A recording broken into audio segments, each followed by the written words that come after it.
Welcome back to my channel, everyone. Today I'm mixing it up with Gigi. I'm going to be making a vegan pesto.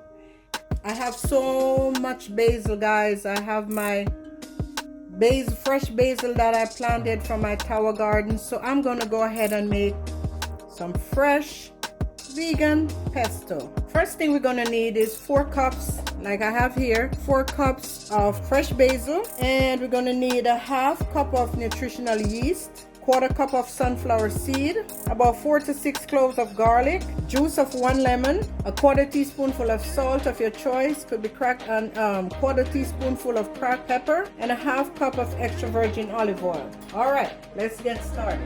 First thing we're going to do is we're going to go ahead and put all this nice fresh basil. I'm going to put it in my food processor, pack it in there real nicely, and I even use this part of it, the blossom, because that gives it a stronger aroma. Hope my food processor can handle this because it's not a big one, this is a small one, but we're going to give it a try. Next thing I'm going to do is put in my garlic, and I have 6 cloves here because I love garlic. I'm going to go ahead and put in my sunflower seed, 1/4 cup of sunflower seed. Let me get the right cup size. 1/4 cup, here we go. 1/4 cup sunflower seed, that's going in. And you can also use pine nuts. Pine nuts, I went to get pine nuts, but they are a little bit expensive. So I decided not to buy a 1/4 cup of pine nuts for $9. So I'm going to go ahead and use sunflower seed.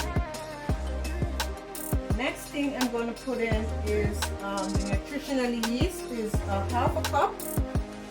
This is a 1/2 cup, so measure out a 1/2 cup of nutritional yeast. And you can put more if you taste it, and nutritional yeast just give a cheesy taste. So you can put a little bit more if you like once you finish mixing it around. Then I'm going to go in with my lemon juice.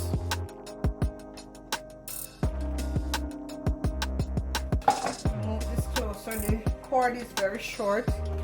Then my salt,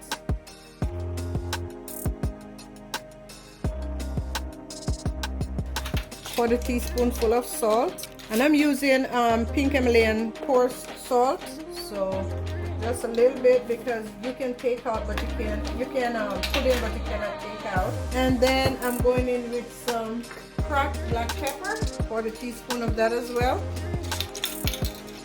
And you can put more if you inclined to. I like mine a little bit more, so I'm going to put a half. Actually, I'm going to go ahead and put olive oil in. And that's another thing, you can always put a little bit more as well.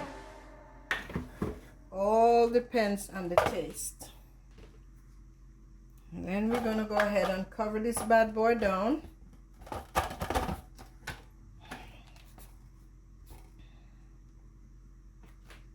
And we're going to pulse it on high.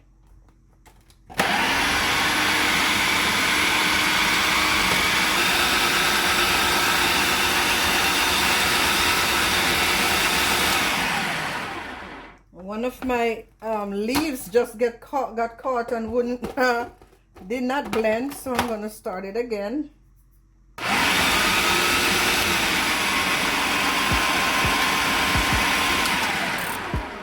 Okay, now I'm going into taste it and see what we have. Make sure everything is, I don't want it to be mushed out, but just a nice consistency, and make sure everything is blended. And guys, I thought I was doing something. I thought this was going to be a whole lot of pesto, but nope, it's not. It's just a little bit. We're going to go ahead and taste it and see if there's anything else that we need to put in. For me, I'd like a little bit more nutritional yeast, so I'm going to add a little more to it. And just like that, we have our pesto, guys. Let me take this blade out. Hope you can see me. This, I can eat this just on bread. How do you make pesto salad, pesto sandwich, guys? This thing is so good with the extra virgin olive oil and the garlic and the nutritional yeast. Yes, I put it on toast. And I really do not eat regular bread. But yeah, I don't want any of this to waste. There we go. All right, I can live with that. I'll go ahead and portion it in a bowl so you can see it. Here we go, guys. This is my finished product. My homemade fresh pesto from my tower garden. All this basil is from my tower garden in my kitchen. Thank you for watching, guys. If this is your first time, please go ahead and do everything you need to do. Like, subscribe, thumbs up. If not, just go ahead and share, like, and thank you guys for subscribing, and have a blessed day. God bless.